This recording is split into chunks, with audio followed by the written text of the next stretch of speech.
Hello and welcome to Talkin' Baseball. About 3 weeks left of the baseball season. One team is in the dance. Everyone else is trying to get there. Been there.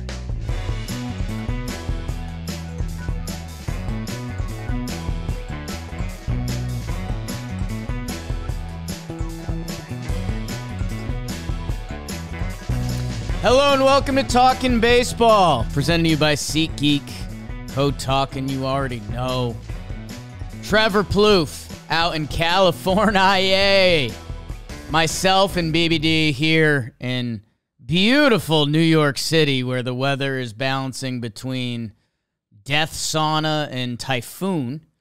Nice little weekend. I did have a nice little weekend though, Trevor, and I'm excited to talk ball with someone I consider a really good friend. I don't even know what you did this weekend. I'm actually curious. Yeah. We'll have to talk about that afterwards. Thanks, man. I consider you an acquaintance as well. Familiar. A lot of good ball this weekend, though. We can talk about it. Look at you and I, though. You know what? We are good friends because they say good friends think alike sometimes. I never heard that. I just made that up. But look at our shirts. Yeah. Shop.johnboymedia.com for the beautiful apparel. Jakey boy. Yeah. It's getting down to the nitty gritty. Right.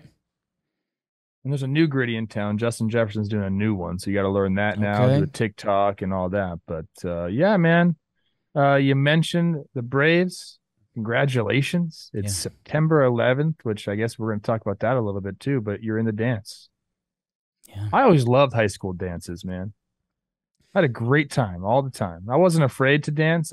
In fact, I would dance with like my date, right? Like sometimes, but then like the boys would get together and dance too. I went to an all boys school. There was a bond there that can't be broken. So if you're at a dance, let me give this advice to everybody. And you don't want to dance because you're afraid or you're embarrassed. I totally get it. Everyone's been there, but you just got to go for it. Yeah.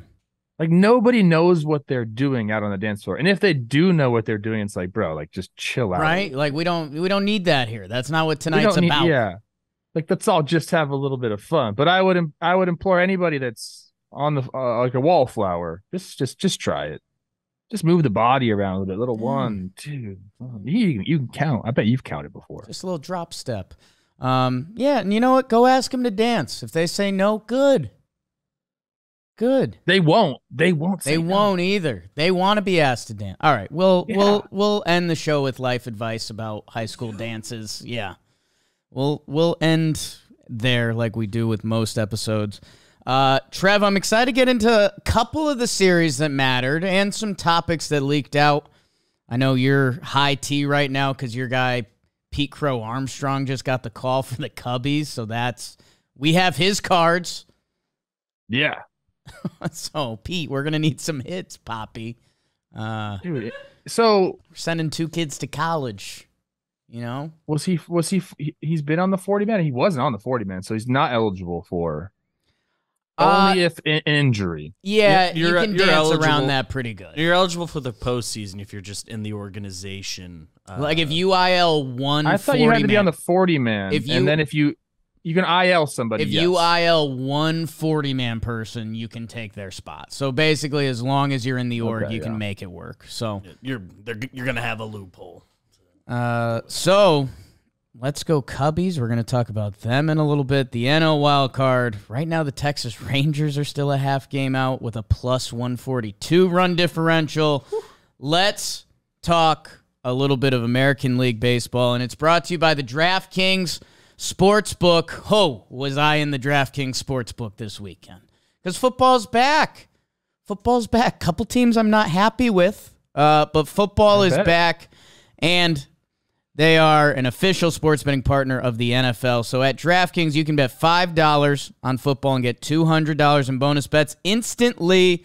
Get in on the NFL Week 2 action. You might even get one game tonight with the DraftKings Sportsbook. Download the app now. Use code TALKING to sign up. New customers can bet $5 and take home $200 instantly in bonus bets only on DraftKings Sportsbook with code TALKING. The crown is yours at DraftKings. God, can't wait to get the standings in a second from Trev. But first, we have to talk about the Tampa Bay Rays taking 3 out of 4 from the Seattle Mariners. Okay. Couple AL potential playoff teams. Rays take 3 out of 4, and it starts out Mariners 1-0. Luis Castillo, Zach Littell, and a little bit of a pitcher's duel.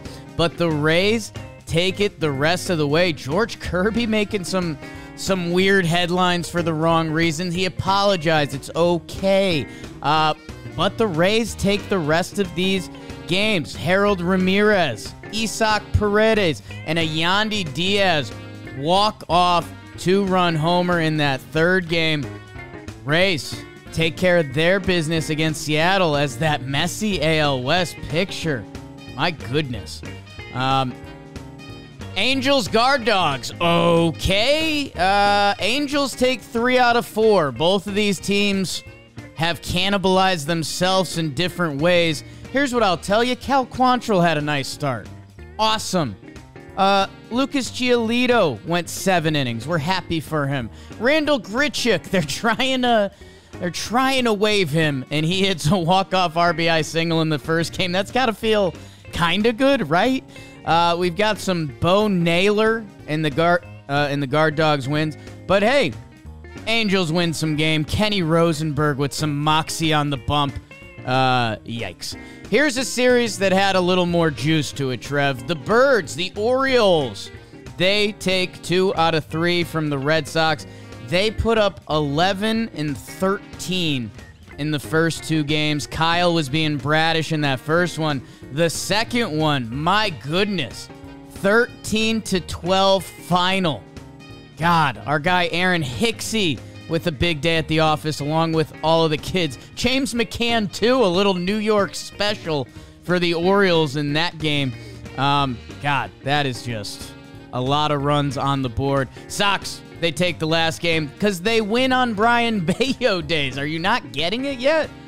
Bayo, Gray Rod. We might see a lot of that in the future. White Sox, Tigers. Okay. White Sox, 6-0 win. Clevenger, maybe he'll be on your team's free agency list this offseason. They win 6-0 in that one. The Tigers take the next 2.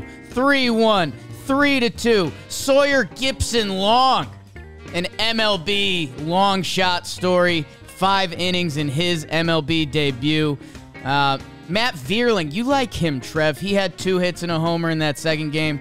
And Spencer Torkelson, and one of the best names in baseball right now, Andre Lipschitz. Not sure if I'm saying that right. He got 2 hits. What a series that was. Blue Jays sweep the Royals, and that's obvious. Kikuchi gives them 5 solid, and Davis Schneider is just always hitting. Unfortunately, the highlight that came out of this series, our guy Cole Reagans, who's been killing it, just loses it in his final inning of work. 3 straight wild pitches to allow the tying run to score in. Pretty wild scene on the mound. Jom's working on the breakdown, guys. Blue Jays sweep, and it's that time of year because it's Blue Jays Royals. And then the Rangers, they lose the first game to the A's. My goodness, scary times in that second game as they win 3-2. Leody Tavares, 2 for 4 in that game. Robbie Grossman, the tie-breaking run on a wild pitch. My goodness. Texas, they come back. They win that last game. We asked them to take care of their business. They barely do, but that's sometimes how you got to get out of a losing streak. That's what happened in the American League. Trev, hit him with the standings. My guy, Jacob Story Alley, great job with the burn there. I was just doing a little bit of research for my award later. Wow. But I do have the standings in front of me, and I was prepared today. In the AL East, congratulations to the Baltimore Orioles on their 90th win. They're 90-52. 3 games ahead of the Tampa Bay Rays, who are 88-56. Toronto sitting at 80-63. And then it is the Red Sox, 73-70. New York Yankees, 1 game under 500 at 71-72. In the AL Central, some are calling it the toughest division in all of baseball. Nobody is saying that, actually. Minnesota is 75-68. Their magic number is 12. They have a 7.5 game lead over Cleveland, who is 68-76. Detroit, Chicago. This is actually fun.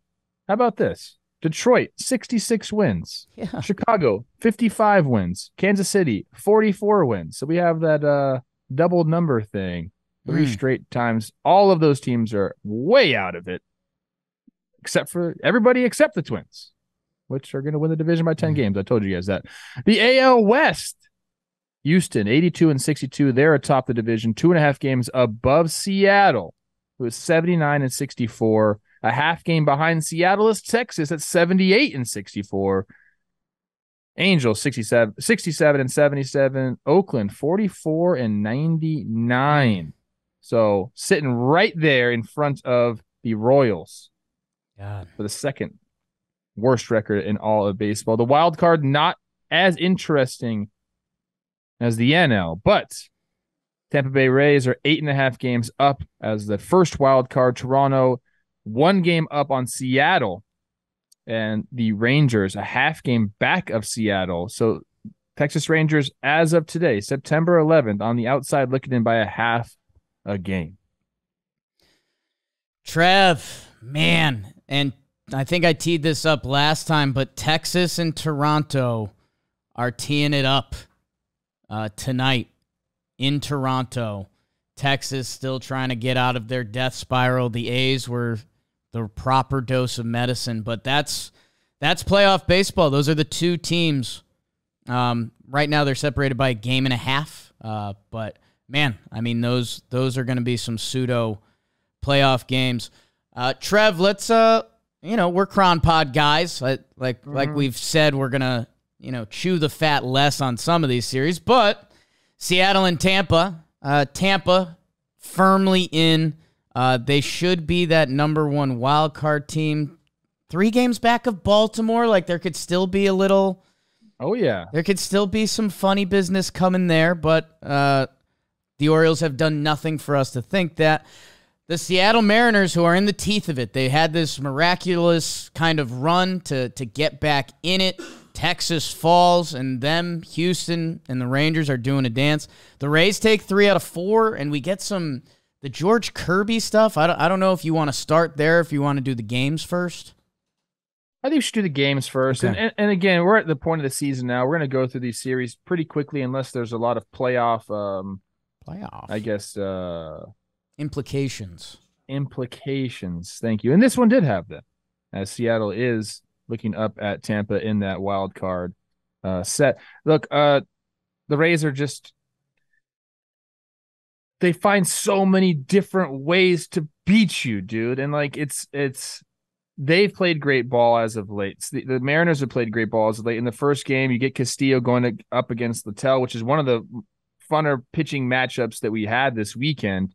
Castillo does his thing, 6 innings pitched, no earned runs. Latte, who's only started, 9 games now, something like that, 8 or 9 games. He goes 8 innings pitched, 1 earned run. The only earned run was in the top of the second, a Mike Ford RBI single. Obviously. So both pitching staffs do the job there. Castillo actually had to work out of a lot of trouble. First 3 innings, he had 2 on and 1 out and just worked his way out of it because that's what he does. And he gives that awesome fist pump. Yeah. It's a good one. Like some guys don't have good fist pumps, but he has a good fist. Castillo's is good. Like it's up. Yeah. It's natural. It's not forced. Some of the more jacked guys are too close to the body because they can't get that bicep extended. A good pitcher's bod. That's where you want your fist pump. Curious to see what Castillo looks like with no shirt. I don't know. I've never showered with him. But he's a good pitcher. 1-0 Mariners, and then the Rays said, you know what? We're going to take it from here. In game 2, the Rays answer in the 7th off of Kirby. That's the whole thing. He didn't really want to be out there. He has some numbers. I guess we can get into it now because this is the game. Kirby has some numbers, in his pitches, when he gets past, I believe, like 80 pitches, the OPS starts to rise drastically. So I don't know if he knows those numbers and he just wants to be out at 80 pitches every single game. That doesn't make any sense. you got to give your allotment of pitches when you can, especially when you're going well.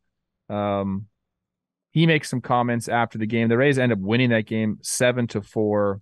Harold Ramirez just like sneaky. Yeah, good baseball player. Another guy that rakes for them. And yeah, I think for the George Kirby thing, if you have no idea, so I think he goes back out for the 6th inning and he's at 90 pitches, which I don't know. That's usually seems like a number that's in play. You're wondering if your starter's going to give you one more. He comes out that inning, the game gets flipped. They were up 4-2. They end up losing the game, and George Kirby gets interviewed post-game, and he basically says, like, I didn't think I was going to be going back out to start the inning. The reporters asked, like, was it a conversation? He kind of said no, and he said it's about to be. Yeah, that was a young.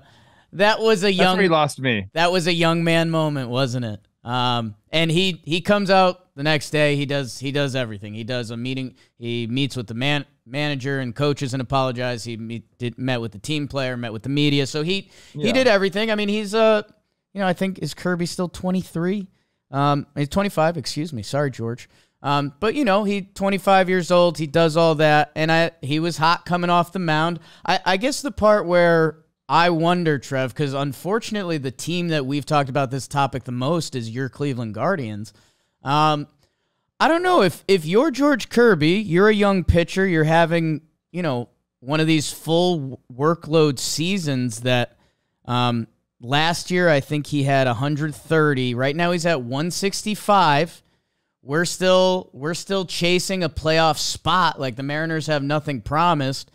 That I don't know, man. You wonder, is that just hot in the moment? Do you think like maybe even his agent's in his ear a little bit? Like, our pitch count's getting up here, kid? I don't know. I'm genuinely asking. All of the above. Okay. I think it was just a little bit of he's pissed that he gave up some homers to relinquish the lead. Obviously, then his line looks worse than it would have if he just came out after the 6th inning. I'm sure that him and his agent, who is his agent? Let's see. Okay, now we're really talking. And now we're getting into it. They do not have it listed on here. Usually they do on Baseball Reference. I'm sure they've had talks about this. Look, yeah, your previous high in innings was 130. This year you're at 160, 165. But here's the thing, man. And I think he regrets all this, and I think he handled it the right way afterwards. Yeah. There was a lot of old heads coming at him on X Twitter and all these baseball shows, and that would have never happened in my day. Bullshit. Stuff happened all the time in all the days, dude. Like, you think your day was perfect? It wasn't, man. Like, I don't like when people gang up on somebody. This guy had a moment. And how often do we talk about, man, I wish these players would stop answering these questions like robots. And then we get mad at them and when they don't. Right. So, look, was it a smart thing to say? Obviously not. No, man. But, like, there was emotion there, and he handled it the right way afterwards. I think that's the biggest thing. You can screw up. Everyone screws up. What do you do next? What's your next move? So, the only thing that I think about with stuff like this is, like, eventually you got to try to get to that 200 inning mark. How long is it going to take you to build up? Like, do you have to go 130, 160, 190, then eventually you can get to 200? Like, eventually, it's the big leagues, bro. You got 6 months. It ain't 5 months anymore. You got 6 months of ball. You got 30 starts you got to make. You want to be at 180 to 200 innings. Like, that's what you want to be. You're right there. You're going to get it. Yeah. Like, so, I don't know. Those are conversations that, him and the coaching staff are going to have about what he wants going forward. Because guess what? Next game, when he wants to stay in, they're going to yank his ass after 6. And then what if he wants to be in? Like, you can't set the precedent like, hey, I want to get out after 85 pitches. Trev, that's the opposite of what you want to hear, right? I do love what you just teed up there. George Kirby's next start kind of must watch. If let's say he has a great one. And he's, 78 pitches into the 6th. Is there going to be a little bit of him like, hey, I want to try to finish this game? Are the coaches going to take it out of his hands today? And maybe that's the sneaky punishment. I love that. That's going to be fun to watch. We'll see. But I assume that whole saga is over and it was just a bad soundbite, and it happens to everyone, man. Like, come on. Rest of the series, go Rays, go. Yandy walks it off. Did you see the homer swing? Walk-off homer? It was like an ass-out line drive to right field. He's just so strong. And why hasn't this guy hit like 300 homers already? He's so strong. I don't get it. The evolution of Yandy Diaz. I remember when he first came over, and it was like, oh, yeah, the Rays have this new ripped-up corner infielder that he gets on base a lot. And you're like, okay, that's interesting. And then they were like, he hits a little bit, but not really for power. And then everyone was like, well, with like where we're at with hitting, we can kind of teach power a little bit if you're built like Yandy Diaz. And he's been one of the best players in baseball this whole year. This guy, I mean, not full years, but he's got 7 years in the show now. Can you guess his homer count? I just brought up his page, so I'm sorry. I would have overshot it. 58 career homers. Where are the measurements on Yandy? Big. 6'2", 215, but it is all muscle. I think feels like an old number from what I've seen from Yandy's arms. He looks more like a 230 guy. Yeah. And again, all muscle, maybe like 5 to 6% body fat. But yeah, just, the Rays had the answer in the 7th. They rallied in the 7th to tie it there. Seattle came back and tied it in the 8th. And then Yandy says, I'll call it game. And then game 4, Rays jump out to the early lead. Fairbanks gets another save. Last pitch of the game, 101 miles an hour. Whoops. And then in my notes, I just said, Harold Ramirez, nice series, man. Trev, we've come a long way from the undefeated April. I'm going to give you a couple numbers. Do what you want with these numbers, okay? Can't wait. Here's a couple numbers on the Rays offense. They're 4th in runs scored. They're 3rd in home runs. They're 2nd in stolen bases. Not bad. Sounds good. They're starting pitching. 2nd in ERA, 2nd in WHIP, 1st in K per 9, 1st in home runs allowed per 9. They took over my Twins in Ks per 9? I think they took down your Twinkies. What? Despite Pablo Lopez's best efforts. All right. The bullpen. 1st in WHIP, 2nd in hits per 9 allowed. We've come a long way from the perfect April, and, the Orioles have had that number 1 spot locked for a couple months now. I think the Rays hype train is going to start picking up again. Their bullpen is gross, man. What Fairbanks and Poche are doing on the back end, man.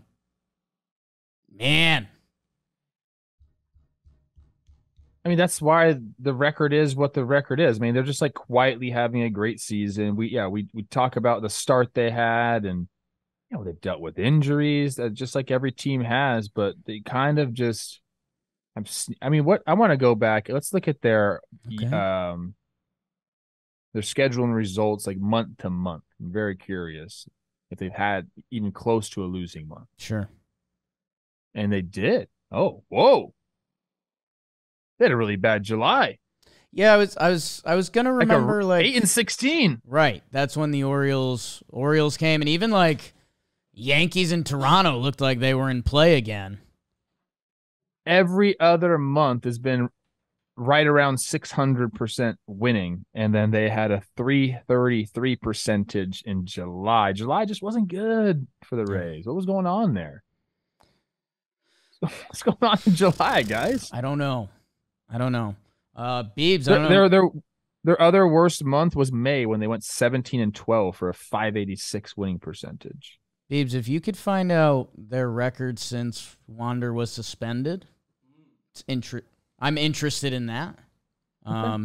Not saying everything's fully related to that, but interesting week for the Rays. They're at Minnesota, so battling for the strikeout crown. And then this weekend in Baltimore, 4-game set. Whoo! Like that. Raise Like that. IT and Camden Yards. That is going to be fun to watch. Also, Rays are 18-8 since Wander's last game on August 12th. Okay. Are we just gonna wander and? Oh man. Okay. Seattle, Halos, off day, Dodgers, and then Oakland. So they're staying in this thing. The West is going to get decided in the last 2 weeks, right? Everyone plays each other. So yeah, Josh Lowe's really good. That's my final note.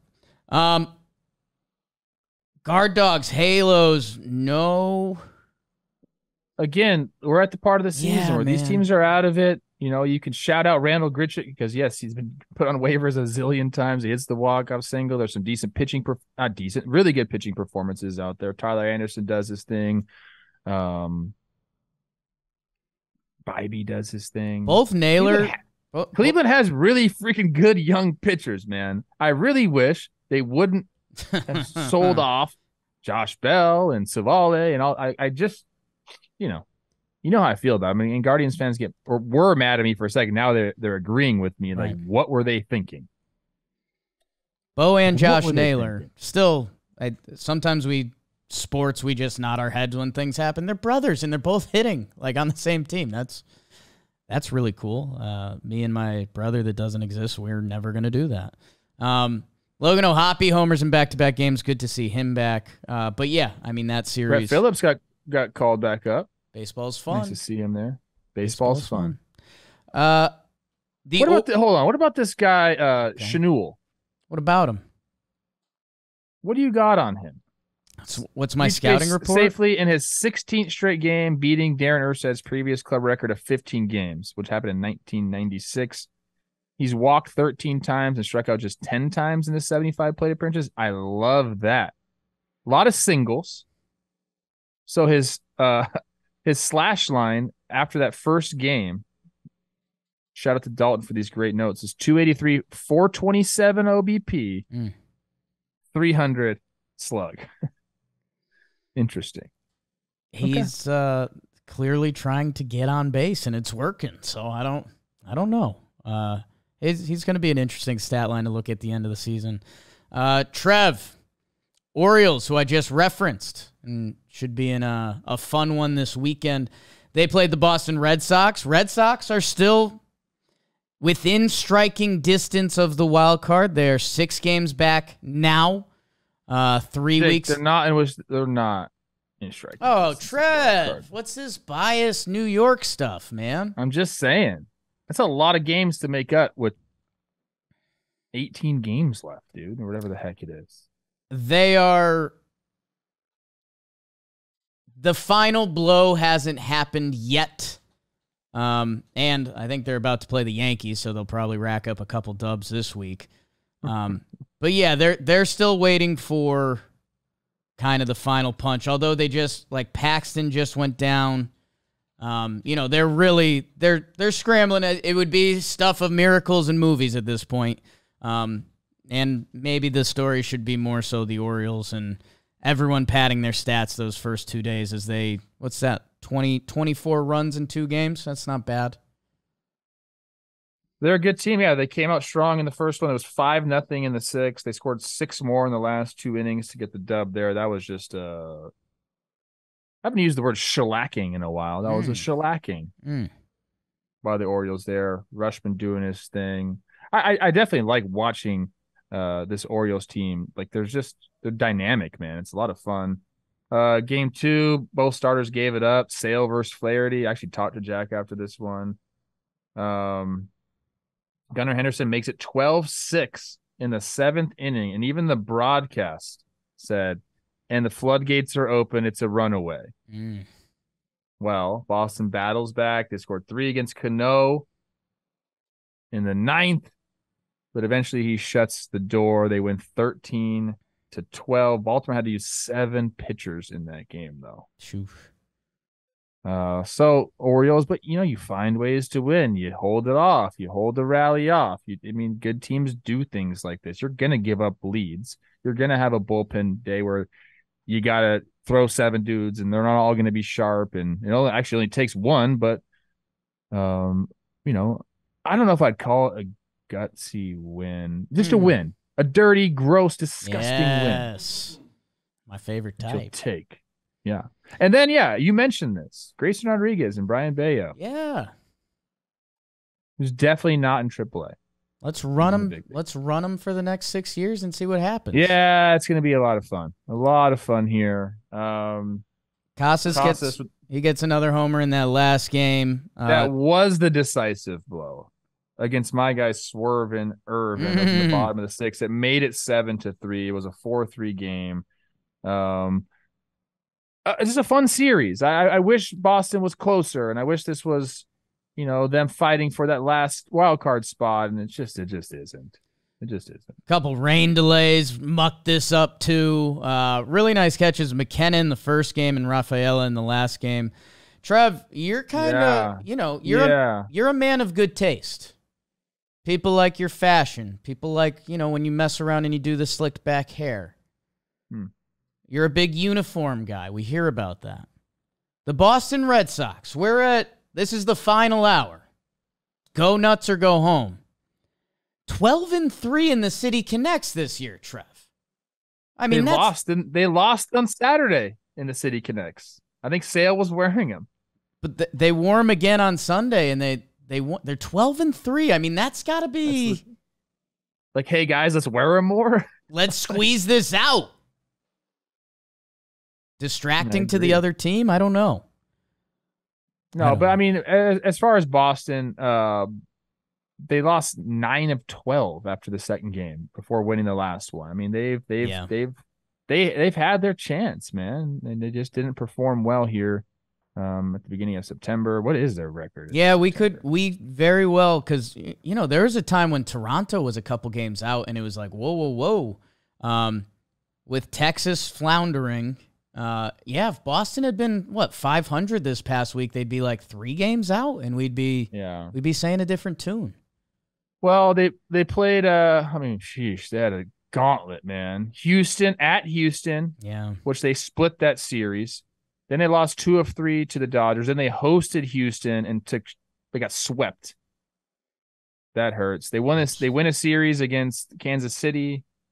And then they lose a series at Tampa, lose 2 out of 3, lose 2 out of 3 to Baltimore. So it's just, they played tough teams. It's a gauntlet right there.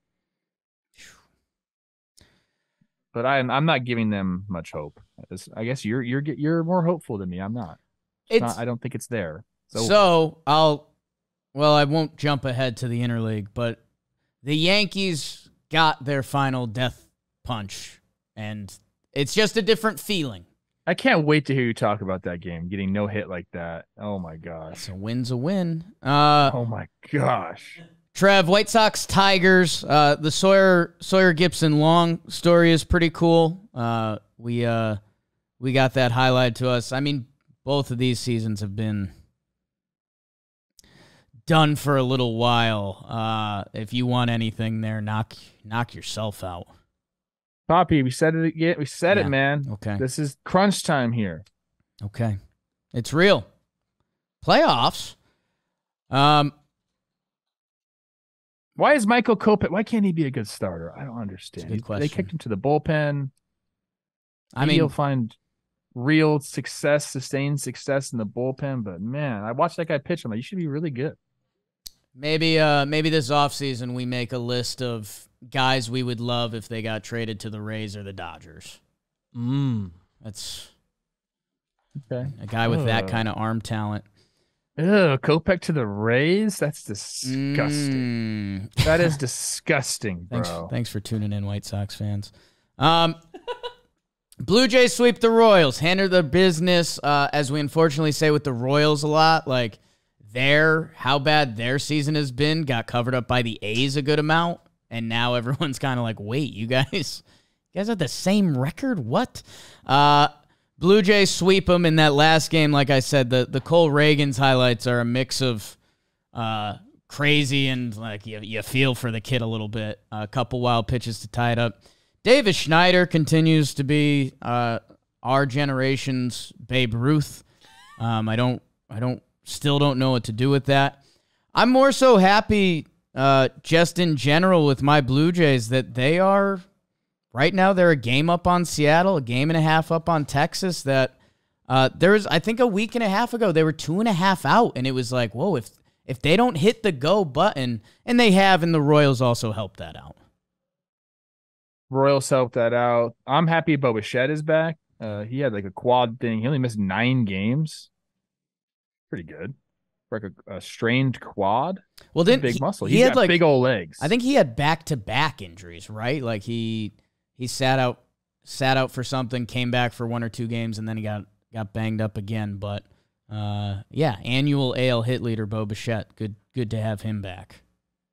How about the starters for the Blue Jays too? You gotta love that. The Blue Jays are a team I feel like we've kind of like glossed over a lot this season because they've been second, third in the AL East. They've been kind of firmly in the wild card. We expect them to be in the playoffs.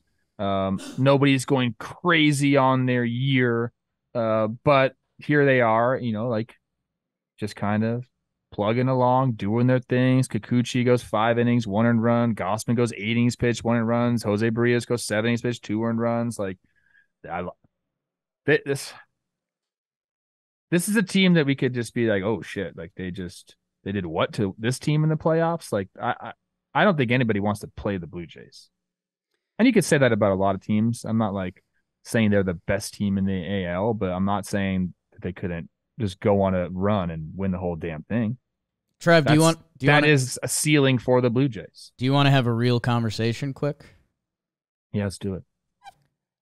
Right now, as the AL playoff stands, and I think we stimulate Friday. Friday's when the people need to be stimulated.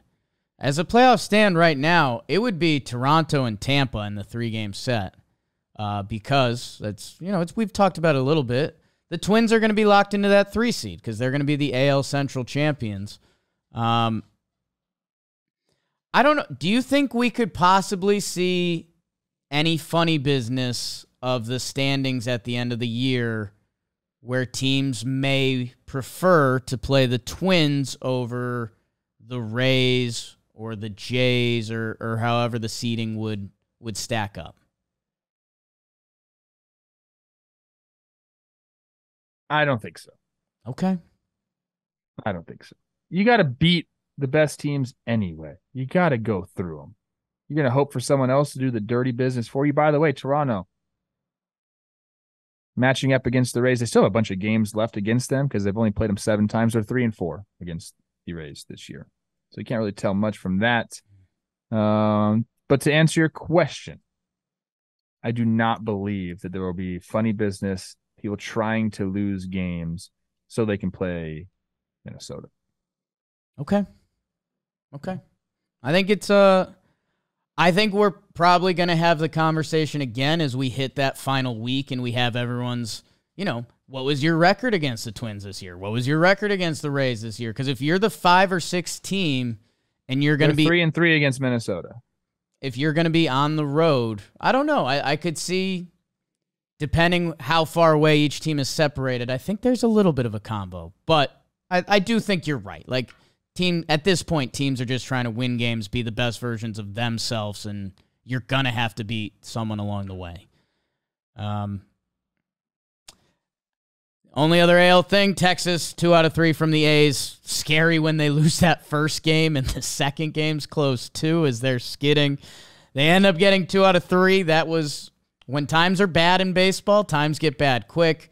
They get a couple wins, and now for them, they're heading to Toronto for 4 games, and it's a little bit.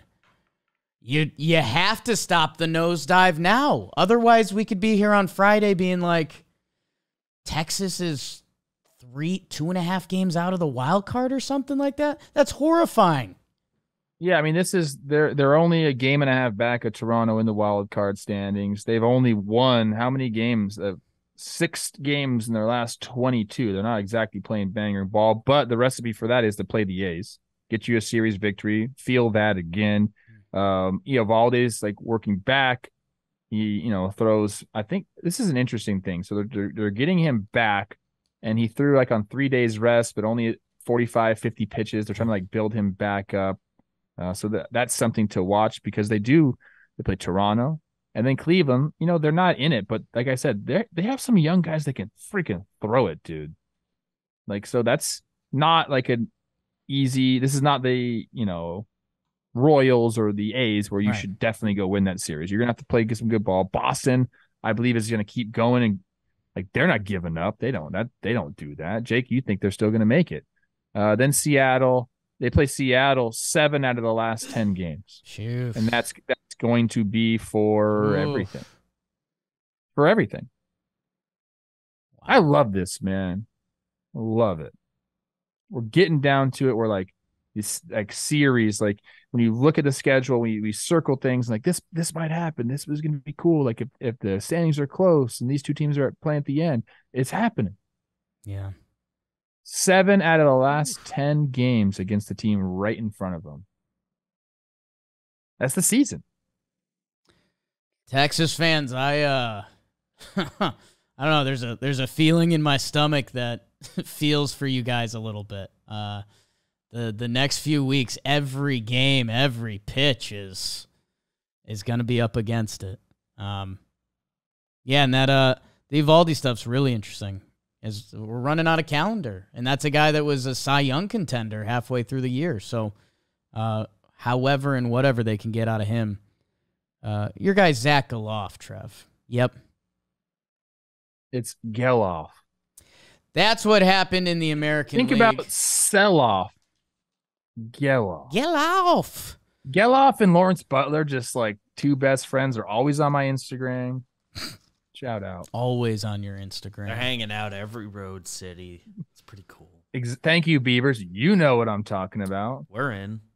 Trev, something else that's in is Nutrafol. Nutrafol. I've admitted to the puppy. Yeah. I've been using it. I know. And the hair looks good. Look at that. The hair looks good. I have been too, and I went soft hair, Jake, today. That's always a little bit of a different tone. It gets everyone on their heels a little bit. It's kind of like you look like a little boy. What's his deal? Nobody says that. Is this club 18 and over? Nutrafol, the #1 dermatologist recommended hair growth supplement, clinically shown to improve your hair growth, visible thickness, and visible scalp coverage. And Trev's get a nice mane up there, but he's building on it. I get a little nervous around water. That's one of the secrets about hair loss is, like, if it starts getting thin and the water comes out, you're like, oh, wait, that's uh-oh. Can I just be honest with the peeps? Glass. Please. I mean, look, I still have my hair, but I'm looking and I'm like, hey, there's some spots here that might be like thinning a little bit. It's not as full as it used to be. I'm approaching 40 years old here, people. Right. So you got to be proactive about these things. You don't appreciate young guy hair until you get a little older. So why don't you take the first step to visibly thicker, healthier hair? For a limited time, Nutrafol is offering our listeners $10 off your first month subscription and free shipping when you go to Nutrafol.com/men. Enter promo code TALKBASE. Yeah, there's a lot of trigger words for me there. Find out why over 4,000 healthcare professionals recommend Nutrafol for healthier hair. Nutrafol.com/men. Nutrafol. And the promo code is TALKBASE. TALKBASE. Click the link in the description. How about Bieber's? He doesn't even listen to this ad. He's like, he's got that young guy hair. Have you seen my hair? Have you seen what I got on the top of my head? You know what, Biebs? In about 20 years, that day might be coming for you. All right. Hey, the secret is start using it before you need it, and you might end up in a great place. So there you go. Failure to prepare is preparing to fail. I think I might do an NLIL double Dutch. Yeah, you can. Just hit it. Hit it. Speaking of hit it, the Arizona Diamondbacks. Oh, these Cubbies are hot. These Cubbies can't be stopped. Oh, contraire, mon frere.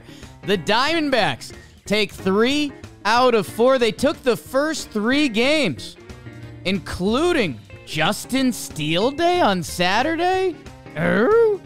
My guy, Zach Gallen. You might hear about him later as he went complete game shutout in a 1-0 game against Jamison Tyone. Speaking of, that's a lot of trigger words for me. Tommy Pham, 2-homer day on that first game. How's your deadline? And that final game, Dansby, Morel, and Belly, they all find the seats.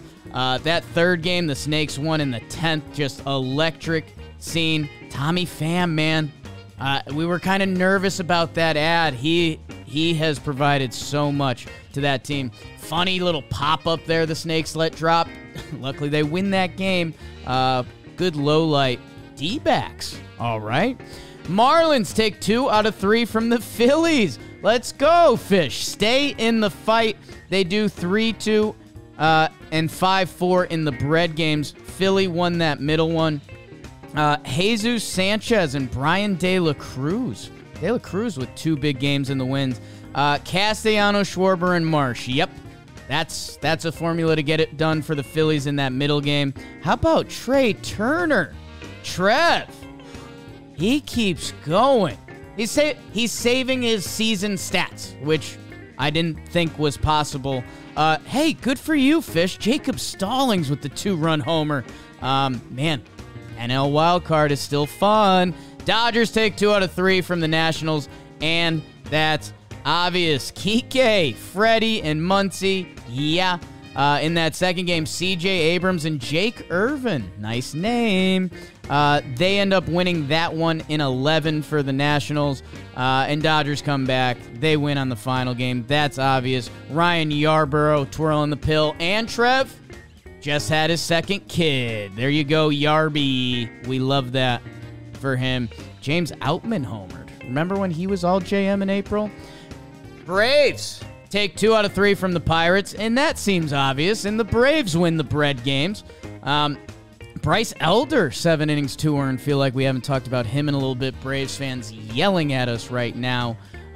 We had a little bit of a machismo off. Oviedo and Ronald Acuna Jr. started barking at each other on the field. Ronnie, yeah, I mean, go 2 RBIs in the first and last game. Matt Olson, dating my daughter, 2 for 3, 3 RBI in the final one as well. Brian Reynolds had a big day in the game. They won. Cardinals, Cincy. Cardinals take 2 out of 3. Reds. Can't be doing that this time of year. The Cardinals bats, though, they've been bopping. Wilson Contreras, Nolan Arenado with a 3-hit day. Wilson Contreras, again, he homers in back-to-back games to start off this series. Cincinnati salvages it. Hunter Greene with a nice start. 6 innings, 0 earned run, 9 Ks. Our guy Will Benson, 3 hits. Friedel, Jonathan India back doing the damn thing. We love that. Reds, whoa. It's this time of year. Got to be careful. Giants sweep the Rockies, and that's obvious because the Rockies won't play Cole Tucker. All he's done, casually hitting 500 on the year when they let him play. Kyle Harrison back on the bump, 5-3.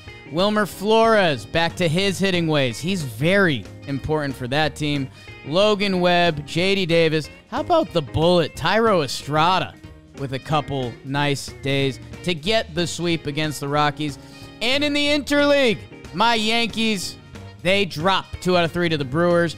I've got a good comparison for the Brewers coming up. Saddest thing that's almost happened this Yankee season, Jason Dominguez, who was our only hope, he goes down. Tommy John, UCL, he's a center fielder. He was our only hope. That last game was pure chaos, the no-hitter into extras. Brewers won the first 2 in similar fashion. Again, I've got a good comp for them. Abner Uribe, yo. Padres, Astros. Astros take 2 out of 3. Good team, bad team. Padres, though. Snell day, 11 runs in the first game. Things are feeling good. They lose the next 2. Yordan, homer in that second game. Kyle Tucker, 2 triples. Same inning? that was some Major League record stuff. JP France with a good start. Chas McCormick showed up for Trev. And our final series, Twins take 2 out of 3 from the Metropolitans. How about that shutout on the last day? Tyler McGill and Pablo Lopez exchanging blows. Mets hold on to a 2-0 win, but Twins won those first 2 games. Keuchel out there battling 6 punchies. Good for him. Royce Lewis stays hit, and Kyle Farmer's your guy. That's what happened in National League and Interleague Baseball. Little dizzy, Trev, gonna need to stand. Dang. I just found out Garrett Stubbs catches a lot. That's in my mind just not a thing. Great job, bud. I'm gonna get the standings up real quick. I just got really what the heck happened? Trev. I'm doing research for my award. And I'm just Garrett Stubbs is a catcher and a left fielder. I like that. I feel like I guess I knew that. In the National League, the Bravos. Bravo to the Bravos. They've clinched a playoff spot. The only team to do that. They're 93-49, 15 games ahead of the Philadelphia Phillies, who are 78-64. The Miami Marlins are 74-69. Mets 65-77. Nationals 64-79. In the Central, the Brewers have a 3-game lead on the Cubs. They're 79-63. Cubs are 77-67. Cincinnati sitting 74-71. Pirates and St. Louis bring up the rear of that division. In the West, the Dodgers have won 87 games, 55 losses. They're 13 games above the D-backs, who are 75-69. Giants 73-70. Padres 10 games under 500, 67-77, and the Rockies play Cole Tucker. I'm not even gonna give the standings for you until you play Cole Tucker in the wild card, and it is wild card. It's not called the mild card. Oh, no. Philadelphia. Oh man, sorry. Oh, no. I was joking about people that say that. People. First wild card goes to the Phils. And the second one, Chicago Cubs, and they're 2 games ahead of the Diamondbacks, who have the 3rd wild card right now, but they're only a half game up on the Marlins. They're 1.5 games up on the Giants and the Reds. It's going to come down to the last day of the season, and I love that about the new format. Padres, dead. Pittsburgh, dead. Mets, dead. And that's the standings in the National League. Trevor, thank you for the National League and the Interleague standings, I suppose. Cron Pod, my snakes. I laid it on a little thick there. I normally do. The Cubbies. I've talked about how they have a funky stretch of the schedule. They've got a lot of teams coming for their throat. We see a little reaction to this 4-game set as they call up super prospect Pete Crow Armstrong. But as we talk about that a little more, I think there's a lot going on this series. I mean, Gallen and Steele are going to be 2 of your top 5 NL Cy Young finalists. What Tommy Pham has done, the 2 homers in that first game-winning RBI. Corbin Carroll is starting to show up with a lot of multi-hit days again. This could have easily... We could have opened up the sheet and seen Cubs take 3 out of 4 from the D-backs in Chicago and easily been like, yeah, Cubbies are hot right now. This team, the run differential, the lineup. Snakes on the road. This is awesome for them. This is a big one, especially because it was a 4-game set. Yeah. And if you take 3 of 4, that's big time. Assad for the Cubs. Like watching him pitch. He's like a pitcher. He left some balls over the middle of the plate. You mentioned Tommy Pham's 2 homers. In game 1, Jordan Lawler gets his first hit. He looks legit, makes a nice play. This one was never really in peril. D-backs took care of business here. Ryan Nelson, nice start, 5 2/3, 1 earned run. The next game took every bit of Gallen's shutout for them to win. And the RBI came from Corbin Carroll. It was a line drive that Seiya Suzuki caught. They ruled it an out, and then they had to replay and review, and it turns out he didn't catch it. So then they awarded the run to score. Gallen was incredible. More on what happened with him and his catcher later in the episode. But dude, I mean, what else is there to say about Zach Gallen? I mean, these are like must-win games right here. Like, I'm not going to sugarcoat it. They really are. Like, this is when you play a team that's in front of you, you got to get these victories. And you're talking about your team gives you one run and you get the dub for your team because you say, get on my back. I'm going 9 shut against a Cubs team that, you know, I'm not going to say their offense is great, but like, this is not a team that gets shut out a lot. And you went into their freaking city, their stadium, and shut them out. I mean, it's just, dang, man. Very, very impressive. Shout out Tyone for matching him through 6 innings. He goes 6 innings shutty, only 1 hit, 9 Ks. Great start there, but Gallen. Do you have I know some people say it was those Twins teams' Achilles heels, but do you have any memories of like a pitcher doing this, like a 1-0 game? Like, that's got to be like Zach Gallen in the clubhouse after the game that they won 1-0 and you pitched a complete game shutout. That energy's got to be pretty cool. I want to say Carl Pavano had like 3 complete games in 2010 when, like, you know, we were a really good team. Sure. Beebs, check that out. Carl Pavano's 2010 stats. That's where we always end up. But he always walked around like he's got a third leg. So, like, that's just Carl Pavano. Well, you know what that is, Trev? His third leg? That's a good Connecticut boy. That's what that is. Yeah, no, he's hilarious. Carl Pavano. I know Yankee fans do not like Carl Pavano because he came over and like wasn't good with the Yankees, but like just didn't he's really like a exist. nice, good guy. Go ahead. Just didn't exist for the Yankees for like 4 years, and it was tough, and then he ended up good, and that sucked. But 2010, 34 years old, 3.75 ERA in 221 innings, Woo! 7 complete games, 2 complete game shutouts. Jeez. Hear that, George Kirby? 221 Carl Pavano from Big Carl. He's hilarious. So yeah, so that's my experience. But I mean, honestly, the rest of my time in Minnesota, not a lot of shutouts, I'd imagine. There was a lot of other funk in this series. Don't start going Twins. Sam Deduno. We had I think there was a wedding in the stands this series out in the Wrigley bleachers. Out on that.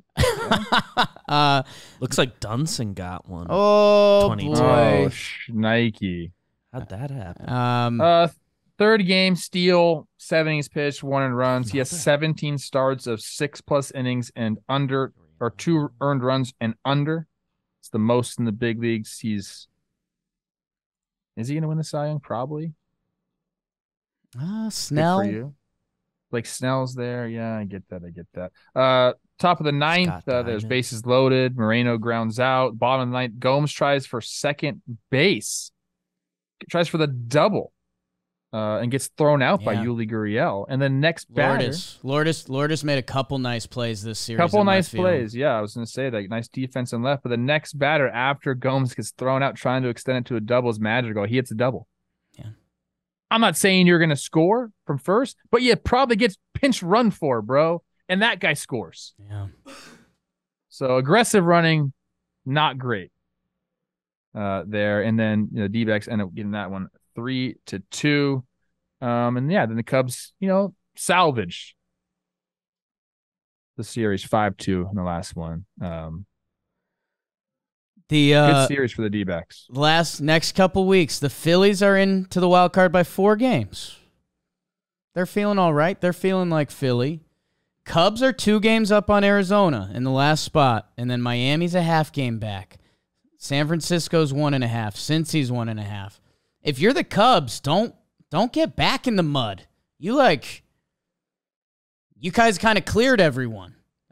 Don't fall back. They're heading to Colorado, so that might be good for them. If the playoffs started tomorrow, Snakes Brewers for 3 games. I like it. They do end up playing Arizona again right after Colorado, so that's another interesting set there. But I I like Chicago Cubs' remaining schedule. I mean, the last 6 games are Atlanta, Milwaukee, but Atlanta at that point, what are they going to even be doing? Are they going to just be eating donuts and like basically batting practice? Yeah, what are they going to be doing at that point? They've already clinched everything. They need home field advantage. So that's the one thing. I guess if the Braves still haven't clinched home field advantage, they'll be doing their thing. And they're not just going to give up in the games. I'm joking, people, but there's definitely they ain't going to give it all if they've already clinched all that stuff. And some other guys are going to be playing, and the pitchers are going to be taken out of the games earlier, and we're going to be mixing and matching, finding out, situations. Guys are going to rest. But the Cubs are in. I'm going to say that right now. Cubs are in the playoffs. Okay. Which is awesome. It's fucking awesome, man. Okay. Go Snakes, go. Paul Sewald getting helped out by Lourdes big time.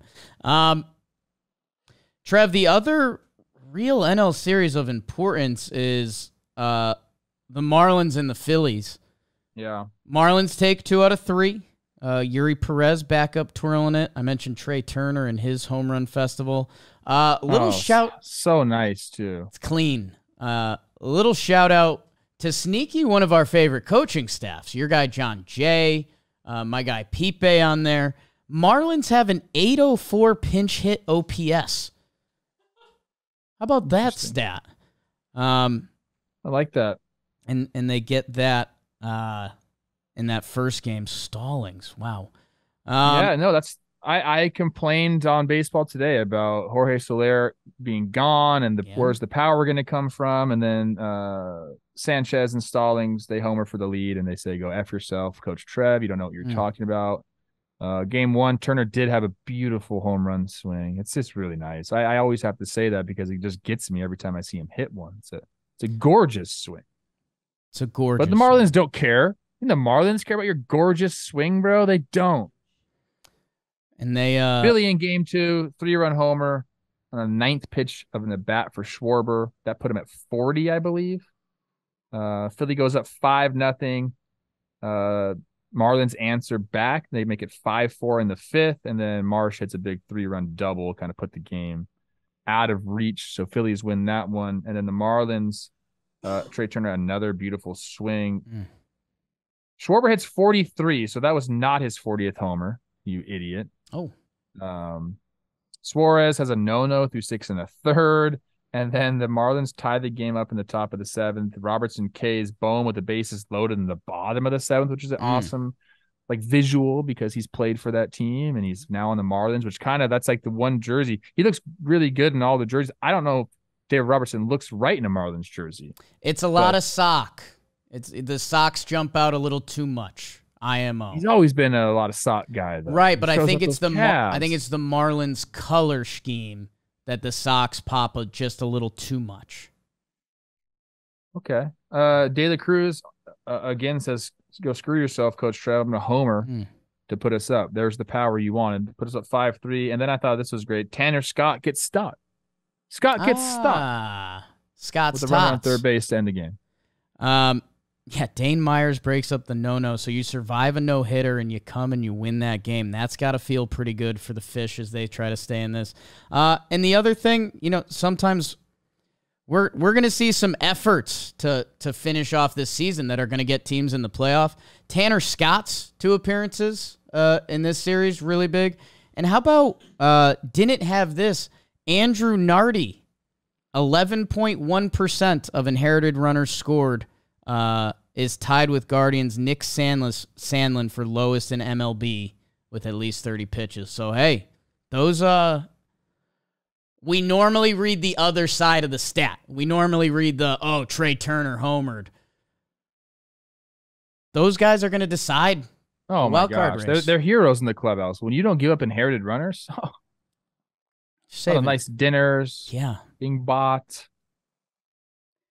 Wine. I owe Ian Happ wine. Trev. We tried to help, and then it got ugly. It got kind of I'm busy, Ian. I will get you. I'm going to get him the nicest ball of freaking wine, dude. What does he like again? Bordeaux's? He likes Italian reds. I got you. It's been so long. I kind of forget. Or is there Bordeaux or French red? Oh, my gosh. Where am I at these days? Trev, I'm going to let you look at the rest of these series. There's really, we can dip, dive, and duck, but if there's one or two things you want to offer at. I mean, most of these, and like I said, we're at this point of the season, most of them are team in the playoff hunt, winning a series against a team not in the playoff hunt. You start with the Pittsburgh Pirates. Braves take 2 of 3 from them. There is like a little scuffle-ish between Acuna and Oviedo.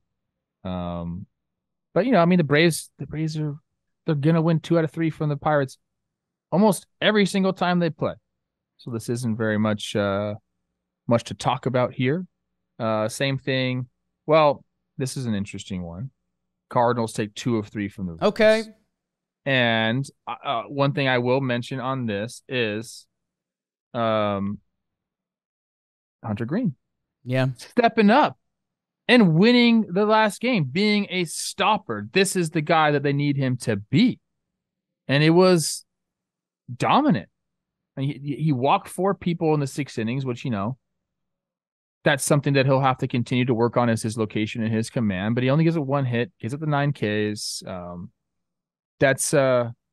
think that's big time ball, because you're looking at a sweep and you're looking at, like, you know, moving further back away from the wild card, and here he comes and shuts the door. I think that's worth mentioning in a series that I probably wasn't going to talk about much, but, you know, if you're about to get swept by the Cardinals, they've played better as of late. The Cardinals, man. Yeah. I can't get into it right now, but I think that I want to see what they're going to do in free agency this offseason, because they've come out and said they need to add like 3 starters, so good luck. But I still think like they're still like the nucleus there for a good team, but don't know what happened this year. Shout out Hunter Greene for being the stopper there and making sure they don't get swept. Giants sweep the Rockies. Obviously, that's what they do. Yeah. Don't need to go into that. Brewers take 2 of 3 from your Yankees, which sadly is kind of like the better team won. What happened to – see, this is one question I'll ask you. I guess you can kind of go into the no-hitter game, because that's interesting for people if they didn't see that. The Yankees got no-hit through, 11 innings? Into the 11th. Yeah. Into the 11th inning. And they won the game. Yeah, sure did. Which is crazy. But what happened to... Oh, then, I mentioned the Frelick play. Yeah, Trev, no. Holy crud. What happened to Jason Dominguez? He's getting TJ. UCL. From what? We don't know. Did something happen? This is the 4th Yankees position player in 5 years. Hicks, Didi. I think we're going back a little more Glaber, than 5 to get to Glaber in there. But Dominguez. I don't know, man. The kid was the only reason to watch the games anymore, and the only reason to get like excited for a game. It's a brutal blow. Although Cole is in pursuit of the Cy Young, and that's fun. The Frelick catch was awesome. Guy swung by the office too, to keep the no and the game going. Nailed Weimer in the face, and Weimer didn't care at all. He loved it. He liked to get hit in the face. Weimer was about it. Gets a bloody lip. Just let's have a good. It makes me think about things with Weimer now, and I'm like, what's going on with this guy? He's out there. So I have a player. I have a player comp for the Milwaukee Brewers. Okay. They are a UFC fighter that wants to win by submission. Oh, I like that. So basically, I hate watching these guys fight. I hate watching submission guys fight. Hate it. But people who really love UFC love those guys. It's so technical. So picture a big UFC fight, and there's the favorite, and this guy's gonna kill him. Look at his highlight reel, and then the other guy, it's like, oh yeah, he's got some highlights too, but he likes, he's trying to get you to tap out. And then the first minute of that UFC fight, they go to the ground, and the guy starts grappling him in there, and the announcers are like, oh no, like this guy's screwed. Like that's what the Brewers do. They just keep you around. We've got enough guys in our bullpen that are going to do their thing. Our defense is going to do their thing. We're going to hit just enough that if you make any mistakes, we're going to get you to the ground, and you're going to be out of what you do. I like it. So That's what I want to give. Last thing I'll say, Atlanta Braves retired Andrew Jones' number. They had a nice little ceremony going on there. Matt Olson is chasing Braves RBI history. And Braves fans, I'm sorry you're so good that we're not talking about you a lot now, but we're going to be talking about you a lot coming up. I put those guys in the same category as the Astros and the Twins. You guys are just really good. We're going to be talking about you soon. How about Yordan Alvarez? I was looking at the game, just his games, and they get the 2 out of 3. Game 1, 1 for 1, but he gets walked 3 times. Game 2, 2 for 3 with a double, a homer, 2 RBIs. Game 3, 2 for 3 with an RBI. Like, this guy is just a freaking animal, dude. And the Dodgers gave him up for Josh Fields, people. You want to, I mean, we've mentioned that before, but, people talk about James Shields for Fernando Tatis Jr. And there's other lopsided trades. We get it. Chris Archer and sending everybody down to the Rays. That's one that people like to reference. This trade right here is going to go down as one of, if not worse than those trades I just mentioned, dude. Can you imagine Yordan Alvarez on the freaking Dodgers with Mookie? And oh my God. Is any word from your guy Chris Archer? What's he doing? Dude, I text him like randomly, just like, hey man, like thinking about you. What's going on? We'll talk briefly, and then it's just ghost. He ghosts me, bro. He's doing his own thing. He's right here every episode. There he is. I get to look at him. I let out every episode. I let out a pretty good chuckle when you posted one of your Bally's clips, and Chris Archer's head was just floating behind you. I was just picturing some Minnesota sports fan tuning in. Oh, that's Trevor Plouffe. Okay, is that a puppet of Chris Archer behind him? I doodled on that during a game in Toronto. I was sitting out, I never played. Right. And I brought the Chris Archer giveaway head around. I said, you know what? We called him 22 Savage. I said, I'm going to make you 22 Savage.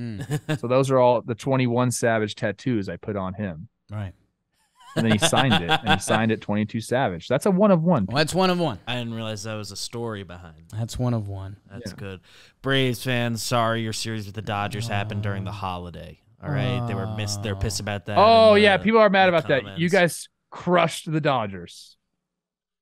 You guys are the best team in baseball. Team. We get to talk about you by far all October. By far. We love the Braves. Heads and all right, shoulders. now let's deep dive into the Minnesota Mets series. Let's get real into it. This show is sponsored by BetterHelp. Do you ever find that you're just having trouble falling asleep? Your brain suddenly won't stop talking? Oh, man, I woke up at about 4:45, and the wheels did not stop spinning today. Therapy gives you a place that you can talk about those thoughts. Get some of the negative thought cycles out of there and find some peace. And if you're looking for a place to go, BetterHelp could be the place for you. It's entirely online, designed to be convenient, flexible, and suited for your schedule. Fill out their questionnaire, get matched with a licensed therapist, and you can switch anytime, no additional charge. Get a break from your thoughts with BetterHelp. Visit BetterHelp.com/TalkinBaseball, name of the show, today to get 10% off your first month. That's BetterHelp, HELP.com/TalkinBaseball. Click the link in the description. Give it a try. Standout performances. Trev, where'd you end up landing? I know you were struggling for a little bit on this. I was going back and forth. There's a couple guys I thought about giving to. Aaron Hicks is a guy I almost went to. He went 3 for 4 with a homer, 3 ribbies on Saturday. I thought about giving to our guy Miggy Rojas, who went 4 for 5 on Sunday with the RBI. I ended up going with George Springer. Okay. He went 3 for 4 with 2 homers and 4 RBI in his game on Saturday. And the reason I did that is because the slug hasn't been there for him this year. He's a 484 slug guy. He's slugging 413 this year. I love watching him hit. And in my mind, I'm like, dang, like this guy is a power hitter. And if you look at like what he's done, he has been that. He hit 39 homers in 2019. Yeah, man. Sitting at 19 right now.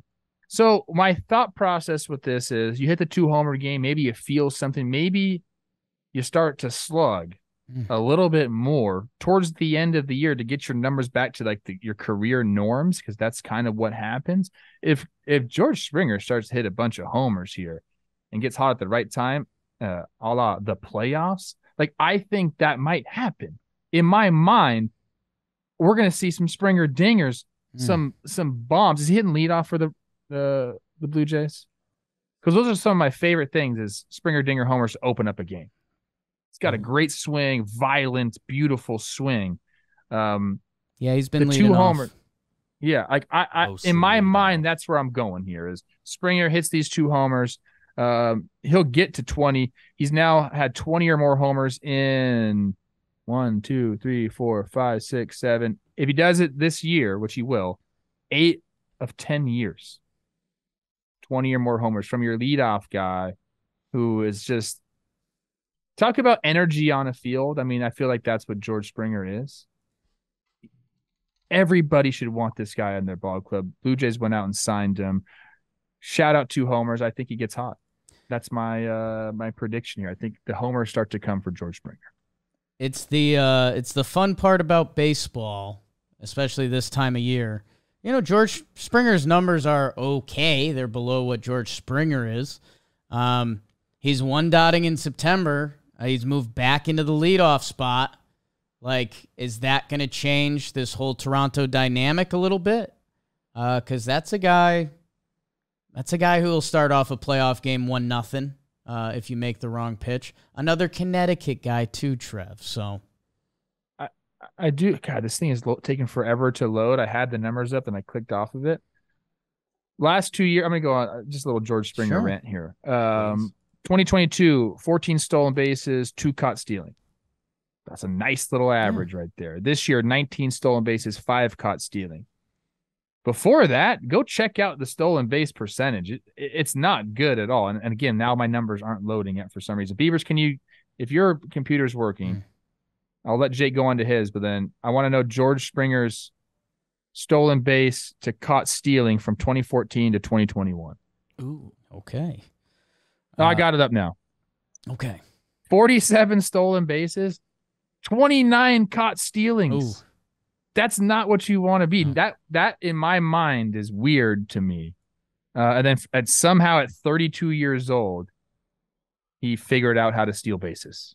When before, I think he was just running and didn't know how to steal bases, and that is a thing for people. Oh, no, now it's updated. 32 caught stealing, 52 stolen bases. That ain't what you want it to be. Not good.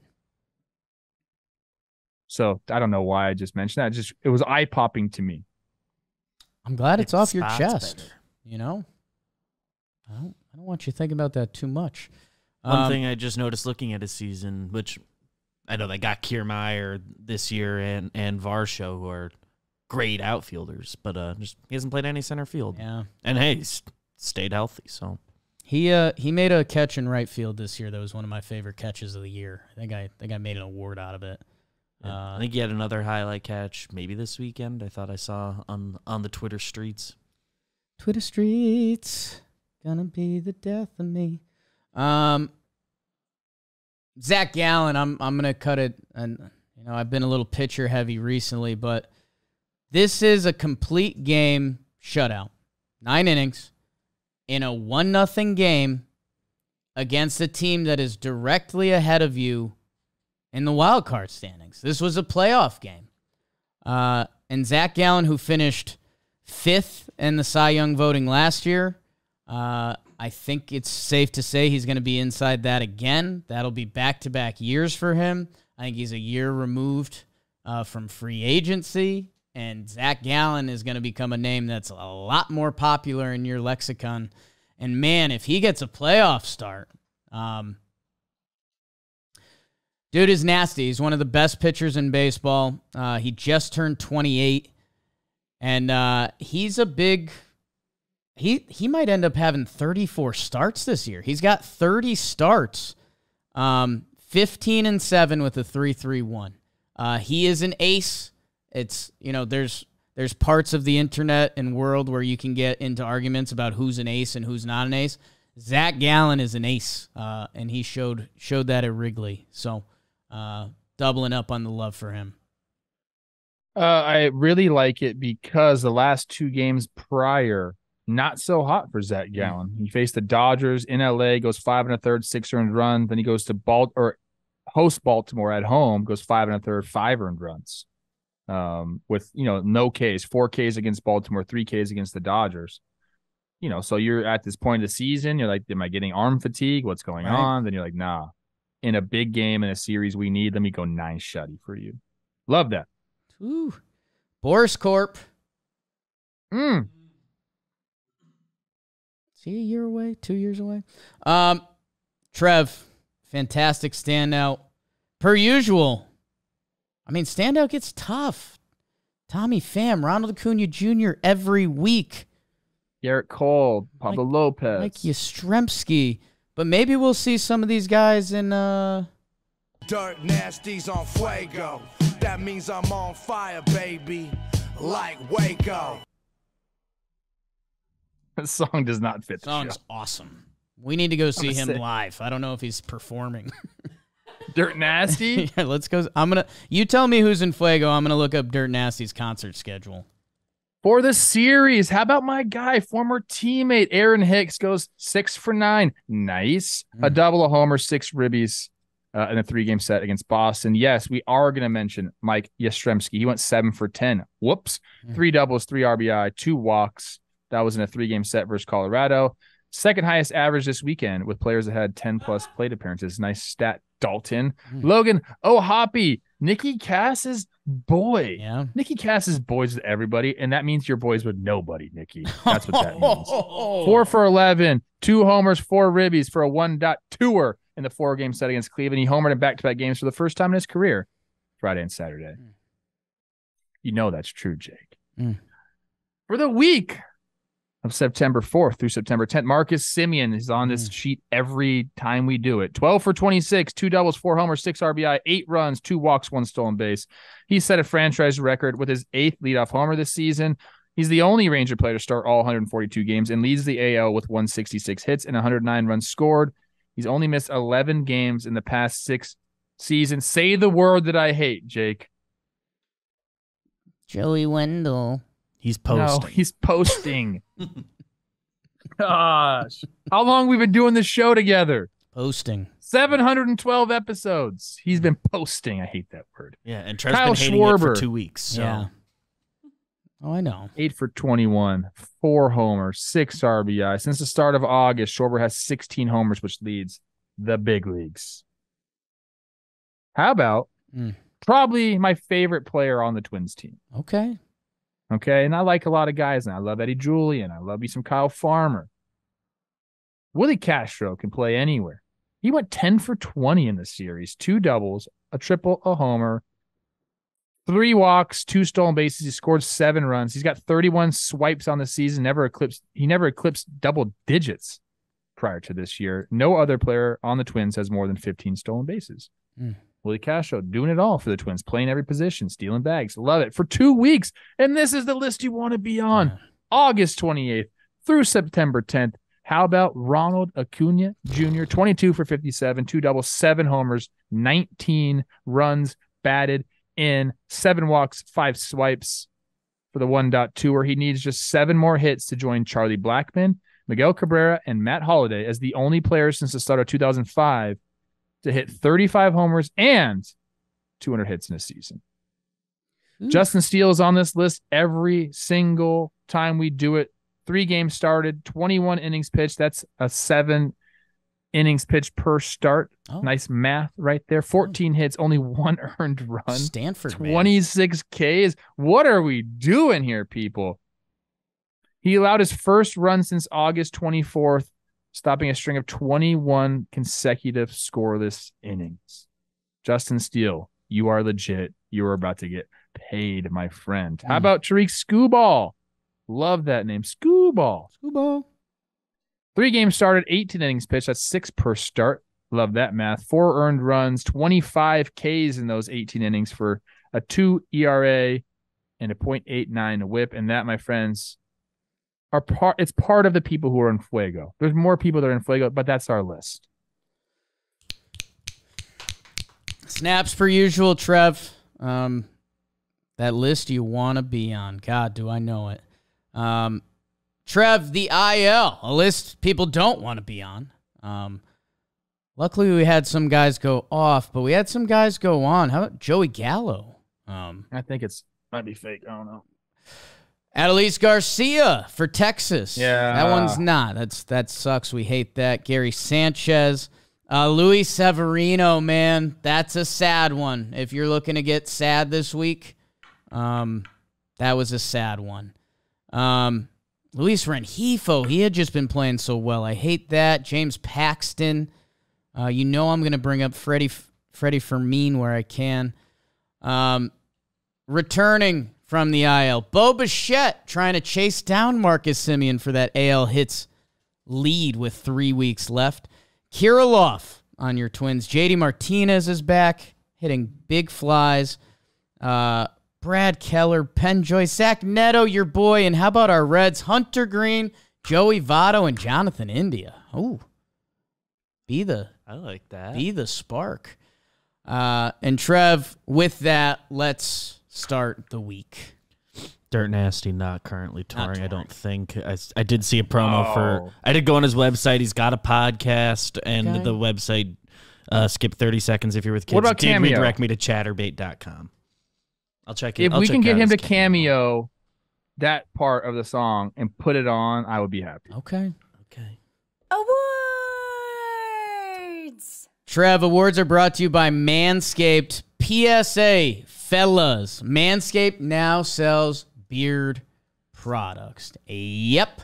The leaders in below-the-belt grooming have changed it up with their Beard Hedger Pro Kit, and now they're going a step further with the brand new Handyman, my old nickname, an electric face shaver for a quick and convenient way to achieve a clean-shaven look. Whether you're tightening up that neckline or giving your face that smooth finish, the Handyman has you covered. And now, get 20% off and free shipping with code TALKIN at manscaped.com. That's 20% off with free shipping at manscaped.com when you use code TALKIN. Click the link.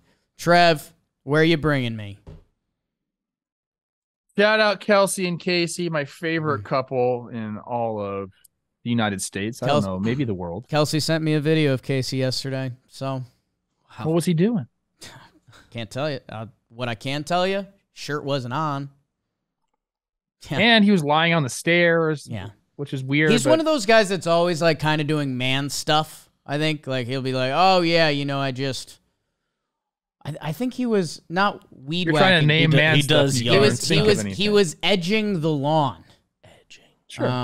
And then he's probably sanding down a table and then eating rocks.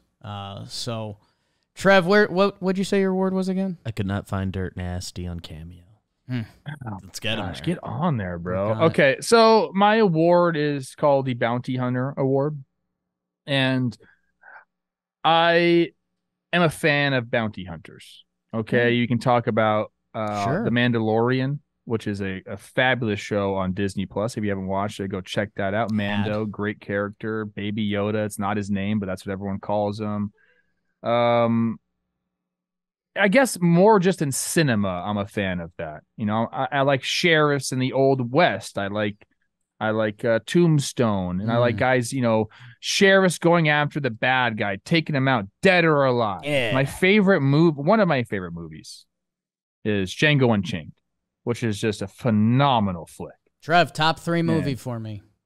If you're a kid, don't watch it. You're not allowed to watch that movie.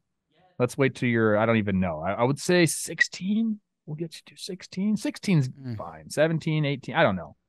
I think it's rated R. I'm sure it's rated R. Yes. There's some blood in that one. Anyways, my concern. Christopher Waltz and Jamie Foxx are bounty hunters, and they're going around collecting bodies, and then Broomhilda, they have to go scoop her up. Broomhilda. Gorgeous woman in that movie. My goodness. Like Kerry Washington, right? Yeah. If there's a bounty hunter movie, I watch it. I like bounty hunters. I like the bad guy getting what's coming for him. You know who the bad guys are in the big leagues this year? What's that, Trev? The dudes who are stealing. Stealing bases. It's almost like they're free this year, but they're not free. You're stealing them. People are trying to catch you, but you're stealing them. So we need the bounty hunters. Talked about Zach Gallen in a shutout. You know what happened in that game? Just Gabriel Moreno throwing out 2 guys. Bounty hunting. You trying to steal? No. Oof. Get out the 6-shooter. Bam. Gotcha. So I started looking up. What do we got here for stolen bases and catchers throwing them out? Yeah. Well, Gabriel Moreno, a 52% caught stealing percentage. 29 people, which is like nothing, by the way, have tried to steal against him.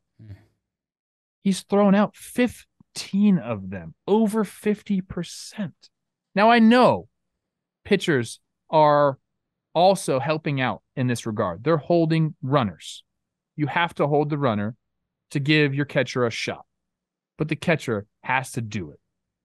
He's got to transfer the ball. He's got to make an accurate throw. Bam. Gabriel Moreno's average pop time, 1.9. You know who's leading baseball in pop times? I bet you can guess. Realmuto. My guy, he's JT sick. Realmuto. All I'm saying, people, with this award is I think we should give like an extra special gold glove to these catchers who are throwing out runners and have the quickest pop time, because it's become do it. It's become bullshit, bro. Like these stolen bases, it's not even fair to these catchers. And I know that like the catching position is so cool because they're so selfless catchers. They have to be, because they have to worry about all these idiots in the pitching staff. It's like it's daycare for them. They got to take care of all these guys. Oh, how are you feeling today? You don't have your good stuff? Okay, let me figure some things out. We'll make it work. Oh, you can't throw strikes today? Let me try to steal some strikes for you. Let me talk to the umpire. Calm him down. You know what I mean? Like, there's so many responsibilities for a catcher that goes way beyond just catching and throwing or hitting. They have to think about all these other things. So I want to give an extra special award to guys that actually get the job done defensively as well. I'm talking about throwing specifically here because that gets my juices going. Gabriel Moreno, 52% caught stealing. You'll never be able to guess the next guy in a million years. Austin Wins. 44%. James McCann, 44%. Andy Rodriguez, 40%. Those are the only guys over 40%. It's a difficult time to be a catcher, man. A difficult time to be a catcher. But Moreno, to me, stands out above the rest with a 52%. That's crazy stuff right there. So I wanted to give the award, the Bounty Hunter Award, catching the guys stealing.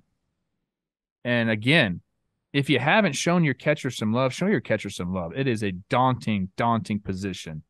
And these guys are just getting the job done. So shout out Gabriel Moreno and JT Realmuto for being my guys there, the bounty hunters. We're going to see fantastic, Trev. I mean, just next level. We're going to see a lot of very good catchers this postseason. Realmuto. Contreras for Milwaukee. The Braves have 2, obviously. Will Smith. Yan Gomes for the Cubs has had an electric season. And that was only the NL. That was only the NL. That's before you get to Dadley and Cal and Yainer, whoever you want. Let me go on the other side of this. I didn't do this yet because I don't go negative. No. I don't go negative. Trev. There's an outlier. That's the only reason I'm saying this. Is it still Will? Well, first of all, I mean, because the Dodgers weren't helping out Will Smith to start this year. It was Austin Barnes I saw in person. He's got something going on with his arms. He's thrown out 2 people. His arm, not his arms. 2 people in 39 attempts for a 5%. That's the worst in all of the big leagues. Tybert Ruiz, Yeah. Holy Nike. 76 stolen base attempts. And he's thrown out 6. Yeah, there's some conversations in Washington whether he should DH or move off of it or what, because yeah, he can hit a little bit, but yeah. His I hate to get on Kibera. I love him as the extension, but the bubbles on Savant for his defense. It's not easy. 6, 1, 2, 3 are the 4 percentiles. See, now I'm looking at the bad stats. Okay, no. I didn't want to do that. Trev, here's what I'll tell you. Pretty hard to make good. I've got an assignment for you. Okay. Figure out what you want to name the award. We'll give it out. Give out the sharpshooter. Give out the bounty hunter. Like whatever. We can give that out. We have a show talking baseball. Yeah, I want to do that. Large platform. We give out. I want to send a physical award. Let's as do well. it. Okay. You work on that. A gun. I want a gun. I don't know how easy it's gonna be to send guys guns, but like a trophy gun. Oh, like clear. It's got the orange thing on it.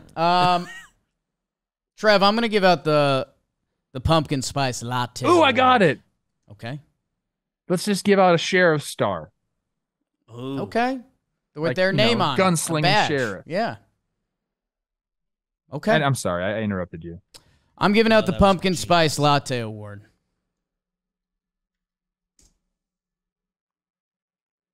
Love that for you, Poppy. We are in September. You're transitioning to fall. You know, they pushed the pumpkin a little too early, but it is what it is. But it's a sign. Trev, you raised your hand. Calabasas. Do you know what that means in Spanish? Fish with butts. Pumpkin.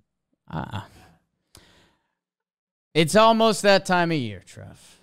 And you talked about George Springer a little bit, and George Springer come October, I don't really care what his stats say. Like I know who that is. I know what I'm going to expect from George Springer.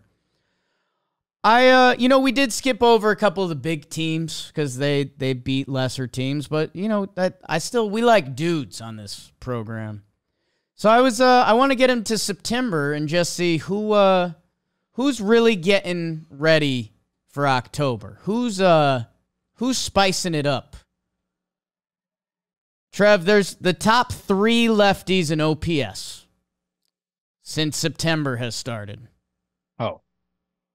Since September. Okay. So these are like 9 games. If you want, I didn't need to. But Yordan Alvarez. Yordan Alvarez is one of them. Jason Dominguez. It is not Jason Dominguez. I'm sorry. Go ahead. Yordan Alvarez comes in 3rd with a 1.363. The only reason it's not higher, he has 10 walks to 2 strikeouts. So like you referenced, just a lot of teams are preferring to give him first base than give him an opportunity to hit. In second place, Freddie Freeman. Getting overshadowed by his teammate, it's Matt Olson.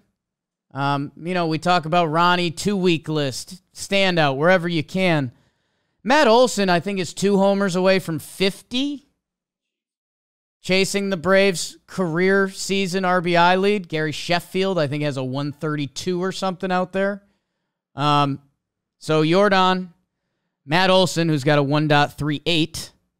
And right ahead of him, a guy that's had a little bit of, I don't want to say enigmatic, because it's still a good year, Kyle Schwarber, 1.47. Those are your 3 best lefties so far in September. And Trev, the reason I went pumpkin spice latte is, maybe it's not for you Labor Day or September, but you're going to be ready for one in October. And all 3 of those guys, man, all 3 of those guys are going to be huge factors in October. Massive. And I wanted to give as much guy love as I could at the end of the episode. Say massive again. Massive. Kyle Schwarber. Massive. I like it because, yes, that's what the postseason is about for those guys. It's about getting the job done there. Like, regular season is great. You put up your numbers, you get your team. But when the lights come on, man, like we always talk about, some guy is going to come and be the postseason hero, and that's all good and fine because that does happen. Some guy that you barely heard of is going to go on a run. It's going to be great, and that's fun. That's fun. But you know what's truly great is when these dudes do it. When your guys do it. When Yordan Alvarez, I like it. I'm going for it. Alvarez. I'm from Texas. Hits a walk-off bomb against the Mariners. Like when the studs do it, when Bryce Harper goes left center to basically put the Phillies in the World Series. Like that's what you live for, man. Those are the moments you remember forever. So I'm excited about it too, dude. Can I be honest with the people? I think so. I'm sick of regular season. Yeah. I'm sick of it. I'm ready for the postseason. We're going to have a couple good series that matter, but you're right. I mean, this is the end of we're at month 5.5 of the 6-month dredge that is the MLB season. And a lot of stuff doesn't matter anymore. Those 3 guys at bats are going to matter a lot. And my 2 closing notes, those guys, if the playoffs are tomorrow, Cubs, Phillies. That's a fun one. I like that. That's a fun one for Schwarbs. So and many pinstripes. Everyone thought Harper might go there. And the Yankees get called pinstripes. Other teams have pinstripes. So Schwarber, Olson, Alvarez are 2, 3, 4 in OPS this month. There's one person ahead of them. It is a right-handed hitter. Do you know who it is? What team? Kansas City Royals. Bobby! It is not. What? Your best hitter by OPS in the month of September, Edward Olivares. Obviously. That's baseball. Let's go, Royals. America, baby. September 11th. Never forget. Never forget. Jigsaws. Easy. I love America, man. We're working through some stuff, but it's a good place. Yeah, exactly. It's a good place. Everyone is. Nothing wrong with tweaks. Everyone is. We're all working through stuff, people. I got to go to the dentist today. How about that?